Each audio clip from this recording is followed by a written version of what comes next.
In Argentina, the Supreme Court of Justice decided to postpone the replacement of judges involved in Vice President Cristina Fernandez's case. No clear winner in a highly confrontational first debate between Donald Trump and Joe Biden in the U.S. election campaign. 10 military convoys from Turkish army have entered the northern Syria province since 18th of this month.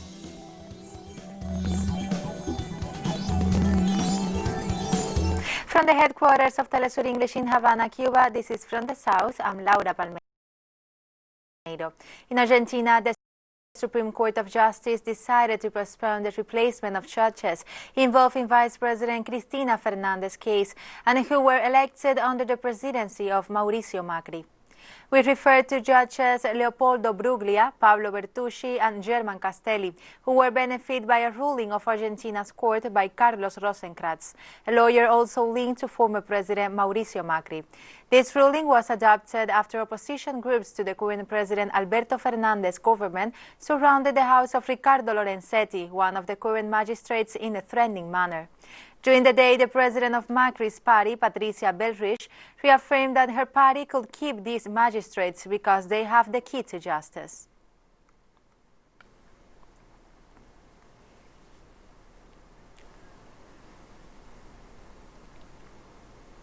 In Venezuela, President Nicolás Maduro presented to the Constituency National Assembly the bill to overcome the consequences of the United States blockade against the country.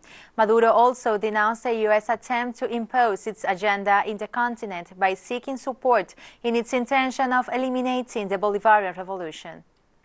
Present to the country and our people a proposal for the historical moment in Venezuela, seriously threatened by imperial powers and victim of a criminal blockade. Today I come to request the constituent power to debate and approve a constitutional law that will provide the Venezuelan state with the institutional, legal and managed tools to confront and overcome the most perverse, widespread and brutal aggression suffered in our homeland in 200 years of Republican life. The American elite believes that killing the Bolivarian project will send a message to all the countries of the continent, that no one dares, even a little, to propose. Alemán said Chile will strengthen border control, work with the foreign ministers of neighboring countries to coordinate efforts, and offer cooperation to help dismantle human trafficking gangs.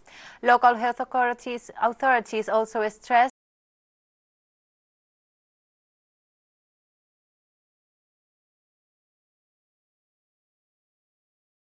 that the massive entrance of migrants could provoke the collapse of quarantine facilities as incoming travelers exceed the number of available beds. Chile has about 1.4 million migrants who come mainly from Peru, Colombia, Venezuela and Haiti. All of them represent up to 7% of the population of the country. People who are illegally entering the country are committing a crime. And in correspondence, we need to create fast procedures to expulse these people from the country. But what is it we are going to do? As the Minister of the Interior has indicated, we are going to strengthen the control over the borders, which is particularly extensive. We are going to continue working with the foreign offices of the neighboring countries precisely to coordinate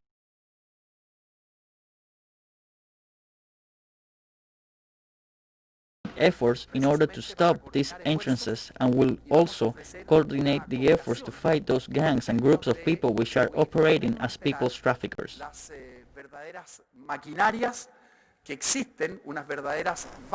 After the departmental and municipal elections in Uruguay, the engineer Carolina Cose became the new Montevideo mayor. Our correspondent Mateo Grille has the story. From very early morning, long lines of Uruguayans waited in the voting circuits after the electoral court called almost 2,700,000 citizens to vote for 19 head of departments, 589 town councillors, 125 mayors, and 500 councillors to completely renew the second and third levels of government.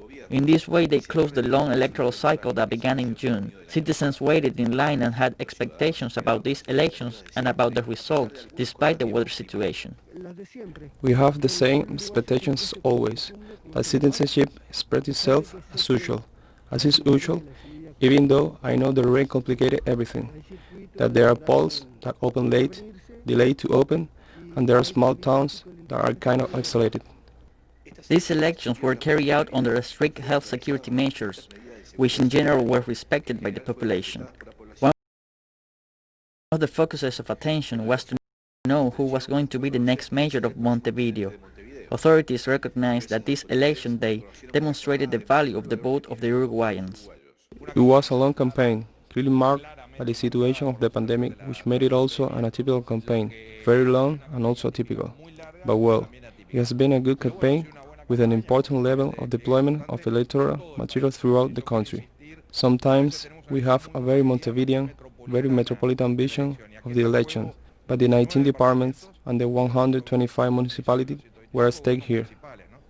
Surveys forecast a wide victory for the left, that had three candidates in these elections: the engineer Carolina Cose, Dr. Álvaro Villar, and the former intendant and former presidential candidate Daniel Martinez. 1 hour after the voting circuits were closed, the first data was known. The Frente Amplio party confirmed its victory in Montevideo, obtaining 53% of the votes, and the engineer Carolina Cosa became the new head of the department where the Uruguayan capital is. In her speech, she announced the main issues that she will deal with as part of her agenda. Como habíamos dicho en campaña,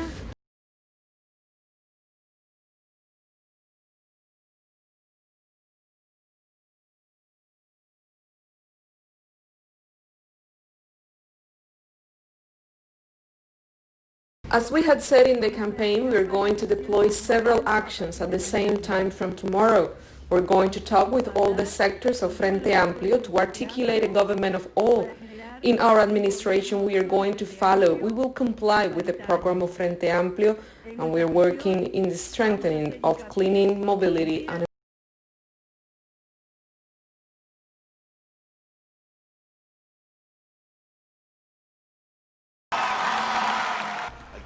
At nightfall, some militants of Frente Amplio went to the party headquarters to celebrate the victory. There they listened to the newly elected Cose, who promised to govern for everyone, but above all for those who have less. She said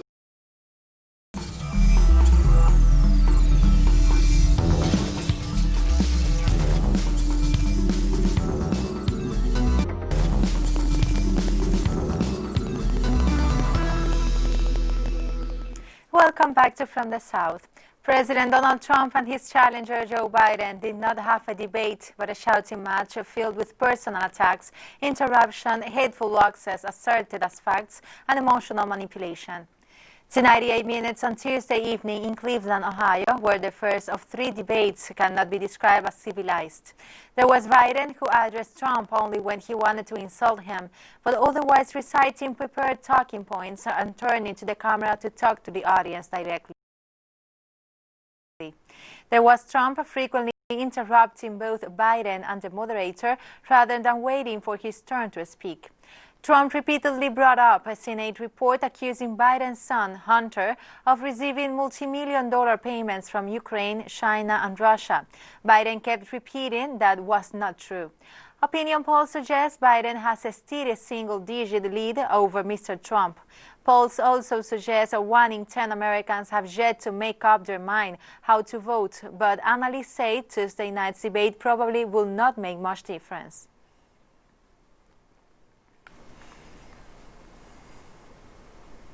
When the moderator of the debate, the Fox News presenter Chris Wallace, asked Trump he would condemn the violence of white supremacist groups against black people, he said he would, but he did not. Instead, he praised the role of the Proud Boys, a far-right neo-fascist male organization that promotes and engages in political violence. The U.S. has seen weeks of demonstrations and clashes with the police due to black people murdered by police officers. I would say almost everything I see is from the left wing, not from the right wing. So what are you saying? I'm willing to do anything. I want to see peace. Then do it, sir. Say it. Do it. Say it. Do you want to call them? What do you want to call them? Give me a name. Give me a White name. supremacists and Who would right you like me to condemn? White supremacists and right Proud Boys. Stand back and stand by. But I'll tell you what. Somebody's got to do something about Antifa and the left, because this is not a right-wing problem. This is a left. On Wednesday, Beijing said it firmly opposes the people in the United States making an issue out of China, as the U.S. just had its first presidential debate in which both candidates, Joe Biden and Donald Trump, brought up China when speaking on issues. Fallen heroes were remembered on Martyrs' Day at the ceremony held in Beijing on Wednesday. Martyrs' Day is celebrated on the day before China's National Day on October 1st.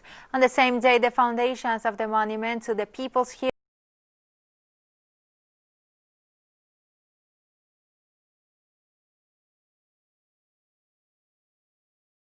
were laid in 1949. Some 1,800 people, including Chinese President Xi Jinping, other leaders of the Communist Party of China, and the states and representatives from all walks of life, paid tribute to the country's deceased national heroes at Tiananmen Square in Beijing to mark China's 7th Martyrs' Day.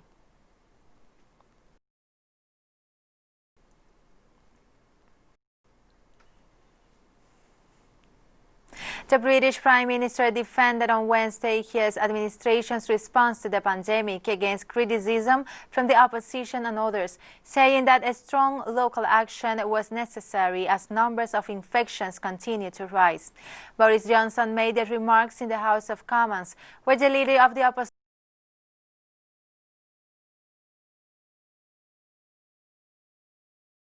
party, Keir Starmer, accused him of sending mixed messages about the measures intended to curb the spread of COVID-19. Nobody wants to impose restrictions of this kind, whether in Bradford or anywhere else in the country. And we work very closely with local authorities to ensure that we have the right mix of the approach that we adopt. But frankly, when you have the virus going up in the way that it is now in some parts of the country, you have to take strong local action. I think one important difference between the way the virus is behaving this time and in the spring is it does appear at the moment as though the illness is more localized. That's why you need direct local action of the kind that we're taking, in addition to the strong national measures that we announced last week and which he supported, and whose effect we hope to see in the coming days and weeks. One of the major problems, as we've seen in the last 24 hours, is widespread confusion about the local restrictions. And I don't just mean the Prime Minister not knowing his own rules. Having sat opposite the Prime Minister at PMQs every week, that didn't come as a surprise to me. But let me quote to him the Conservative Council leader in Bolton, the Conservative leader. He said this about the government's handling of restrictions: it's breeding resentment. It's become too complex, too complicated. People feel very let down and very frustrated and very forgotten. Mr. Speaker, if the Prime Minister doesn't understand the rules and his own council leaders are complaining about mixed messages, how does the Prime Minister expect the rest of the country to understand and follow the rules? Nobody. The death toll from coronavirus in Belgium has reached 10,000, the country's COVID-19 crisis center said on Wednesday. Authorities have imposed several restrictions, including early closing for bars and restaurants in the capital, Brussels, after it recorded a surge of new COVID-19 cases. Since the start of the pandemic, more than 1,400 coronavirus infections have been recorded in Belgium, a country of 11.5 million residents.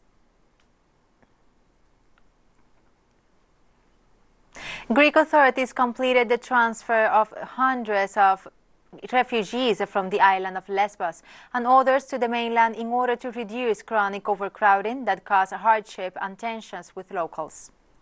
Over 700 migrants were picked up from Lesbos, 63 from Chios, 39 from Samos, 41 from Kos, and 67 from Leros, making a total of 934 migrants reaching the port of Lavrio.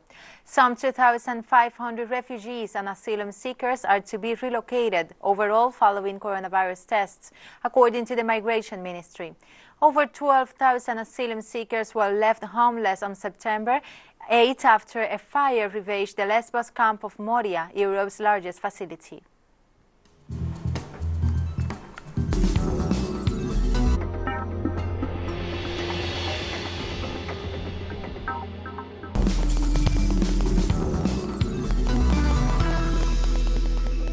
Welcome back to From the South.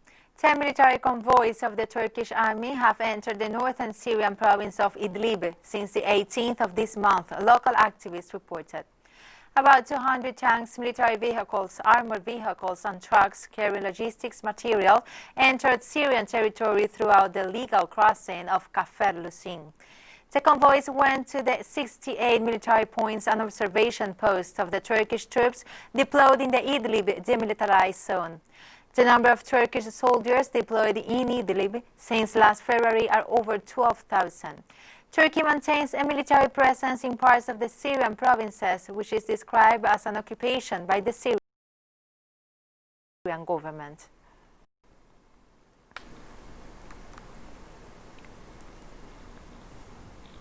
This Wednesday, the Spanish Minister of Foreign Affairs, Arantxa González Laya, called for a dialogue between Greece, Turkey and Cyprus to resolve tensions in the eastern Mediterranean. Tensions that we believe cannot be solved through unilateral actions. We do not believe we don't believe there is a unilateral solution to the problems of the eastern Mediterranean region. And therefore we reject unilateral moves that are not helping in finding a long-lasting solution. The only avenue for a long-lasting solution is through negotiations, is through dialogue, which is what Spain has been advocating between Greece and Turkey, and which Spain advocates between Cyprus and Turkey.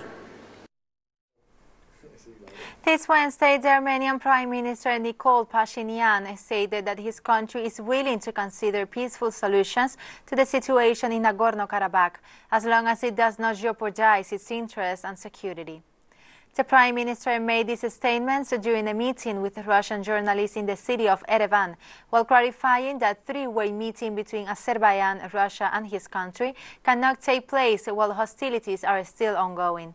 So far, the official death toll confirmed by both countries is 214, 85 soldiers and 4 civilians on the Armenian side, while 112 soldiers and 13 civilians have died on the Azerbaijani front since the two countries began fighting on the line of control Nagorno-Karabakh on Sunday, with both nations blaming each other for the violent escalation of the conflict. Sworn at the National Assembly in Kuwait City as the country prepares to receive the body of the late Sheikh Sabah Al-Hamad Al-Sabah. According to the royal court, the funeral will be restricted to the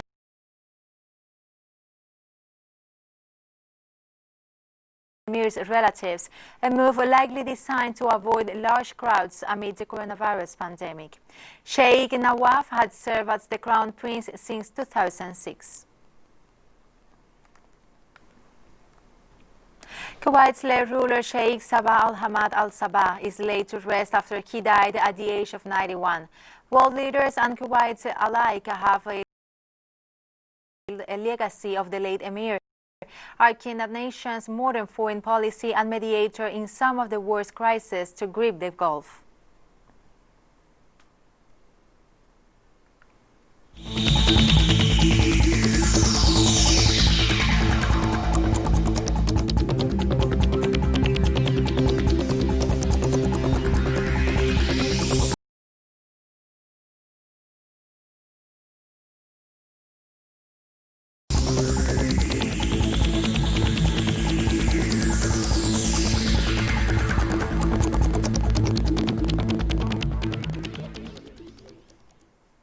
Angola's health authorities reported on Tuesday 108 new COVID-19 cases, accumulating over 4,900 patients so far, with a fatality rate close to 4%. On the usual press briefing, the Secretary of State for Public Health, Dr. Franco Mufinda, updated that COVID-19 patients in the last 24 hours are from the provinces of Luanda and Benguela. Dr. Mufinda, also representative of the Multi-Sectoral Commission for the Prevention and Fight Against the Pandemic, reported 20 recoveries, 19 in Luanda and 1 in Kwanza Sul province. COVID-19 treatment centers look after 466 COVID-19 cases. The remaining active cases are in home isolation.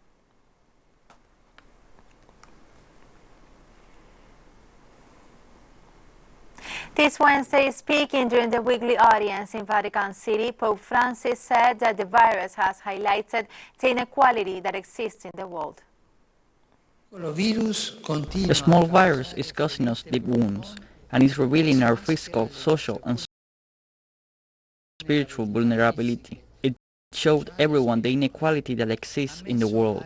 Inequality in terms of opportunities, goods, access to medical care, technology, education. Millions and millions of children cannot go to school.